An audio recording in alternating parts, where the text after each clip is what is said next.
Deuxième partie du chapitre, estimation.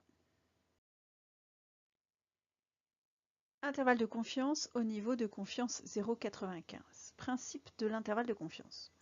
Dans une population, on ignore la proportion P d'un caractère C. Pour des raisons de faisabilité, on ne peut étudier toute la population. Alors on va prendre un échantillon, sélectionné aléatoirement dans la population, et on va déterminer un intervalle correspondant à un niveau de confiance dans lequel la proportion P devrait se trouver.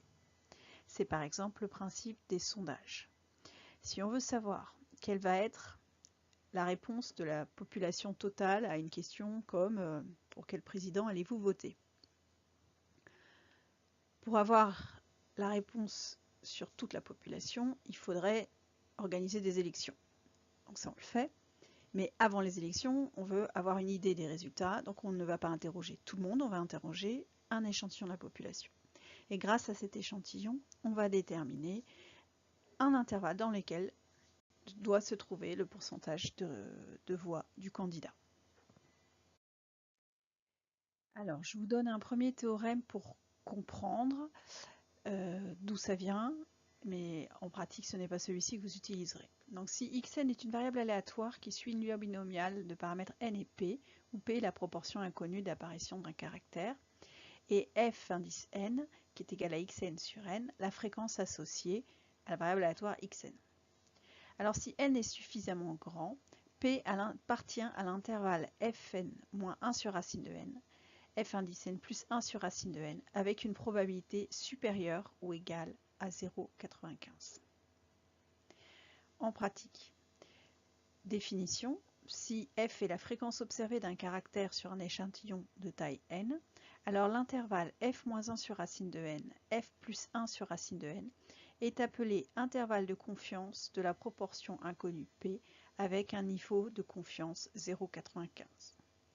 Donc la proportion inconnue P avec un niveau de confiance 0,95 doit se trouver dans cet intervalle f moins 1 sur racine de n et f plus 1 sur racine de n, f étant la fréquence observée. Donc la situation n'est pas la même que dans les intervalles de fluctuation. Dans les intervalles de fluctuation, soit on connaît P, soit on fait une hypothèse sur P. En tout cas, on a une valeur de P. Alors que pour les intervalles de confiance, on cherche P et on a une fréquence observée. Et grâce à cette fréquence, on trouve un intervalle dans lequel on sait que doit se trouver P. Alors comme pour les intervalles de fluctuation, il faut que n soit grand. Et donc les conditions pour considérer que n est grand, c'est que n est supérieur à 30, n fois la fréquence supérieure à 5 et n fois moins f supérieur lui aussi à 5. Donc ce sont les mêmes conditions que pour l'intervalle de fluctuation, sauf que cette fois-ci, notre donnée, ce n'est pas P, c'est F. Donc faites attention surtout de ne pas mélanger ces deux notions. Exemple. Quelques jours avant le premier tour de l'élection présidentielle de 2002. Alors, je suis désolée, mais je n'ai pas réussi à trouver les données des élections 2017 pour l'instant. Un sondage réalisé sur 989 personnes attribue 18% des voix à Lionel Jospin du Parti socialiste et 14% des voix pour Jean-Marie Le Pen du Front national. Déterminer l'intervalle de confiance au seuil de 95% pour chacun des deux candidats, arrondir à 10-3 près. Et au regard de ce sondage, pouvait-on prévoir l'ordre des candidats? Alors pour l'intervalle de confiance, pour Lionel Jospin, la fréquence observée est de 0,18. Donc, puisque c'est 18%, et l'échantillon est de taille n égale 989. Les conditions sont vérifiées, en effet 989 c'est plus grand que 30, n fois f ça fait 989 fois 0,18, ça fait 178 et des poussières, ce qui est plus grand que 5, et n fois moins f, c'est-à-dire 989 fois 1 moins 0,18, c'est-à-dire 989 fois 0,82, qui fait environ 811, donc là aussi c'est supérieur à 5. Les conditions sont vérifiées, donc je peux utiliser l'intervalle de confiance. Et j'estime que la population totale, sur la population totale, la proportion P de voix pour Lionel Jospin, donc en gros, l'idée c'est de dire que Lionel Jospin devrait avoir un taux, un taux de popularité, une proportion de voix comprise entre 0,148 et 0,212. Donc on pouvait prévoir qu'il aurait entre 14,80% et 21,2% des voix.